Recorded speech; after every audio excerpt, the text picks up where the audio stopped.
So after the definition of a linear transformation or a homomorphism, now let us start with its examples. So here we have a question, that is, show that the transformation t from r square to r square defined by this condition is a linear transformation. That is, we only have to find here that is a t is a linear transformation, and as we have already discussed definition of a linear transformation in previous lecture, so with the help of that definition we will solve this example very easily. Okay, now just consider given condition as it is, that is, here we have a t from r square to r square.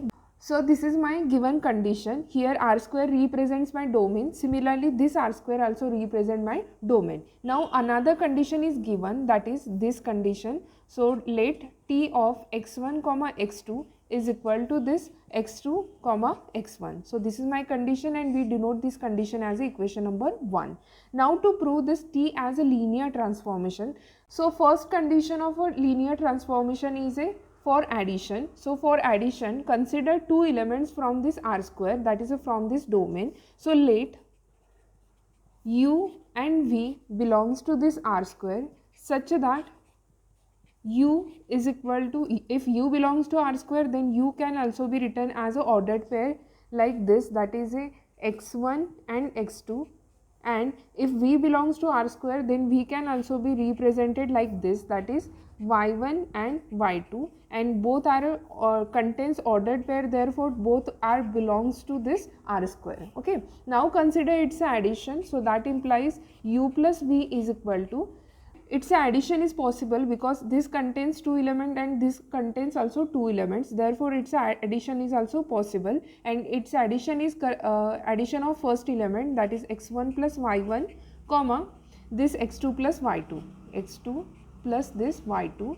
Now apply this t on a both side, that implies t of this u plus v is equal to this t of x1 plus y1 comma the x2 plus y2. Now so by equation number 1 we have, when we have a t of x1 x2, then we can write it as a x2 comma x1, that is second element will be our first element and first element will be our second element. So similarly, with the help of equation number 1, this can also be written as like this, that is this second element will be our first element, that is x2 plus y2, and first element will be our second element, that is x1 plus y1. Okay, now split this element, that is this is my x2, write it as it is x2, then write this comma, then write this x1 as it is, this term as an addition, therefore write addition sign here. Similarly, this contains y2, so y2, this comma, and this again write this y1. Okay, again use by condition number 1, that is equation 1 says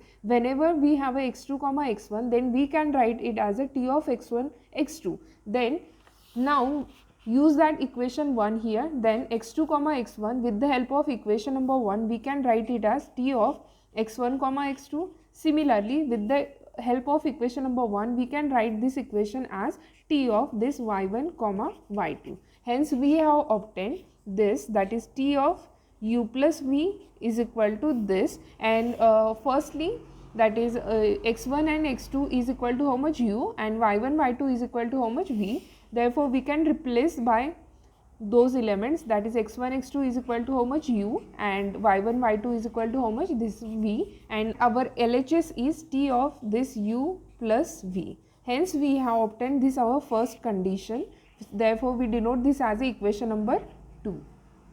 Now to obtain the second condition, so firstly consider one element from field, that is let alpha belongs to field, and one element from our set, that is our set, that is domain is r square. Consider one element from this r square, that is denoted by u, and u can be also represented by x comma x1 comma this x2. Now take its scalar multiplication, that is alpha dot u is equal to, alpha take it as it is, u is equal to how much, this value, that is x1 comma x2.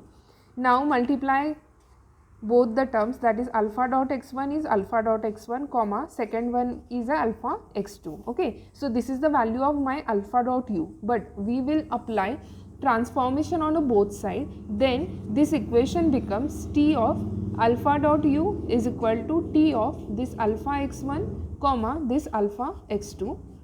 Okay, so that implies when we take this alpha outside, that is my alpha, and this is nothing but a t of x1 comma x2, and we have already know that this x1 comma x2 is equal to how much u, therefore replace by u, that is alpha dot t of u. Hence we have obtained t of alpha u is equal to alpha dot t of u. We denote this equation as equation number 3.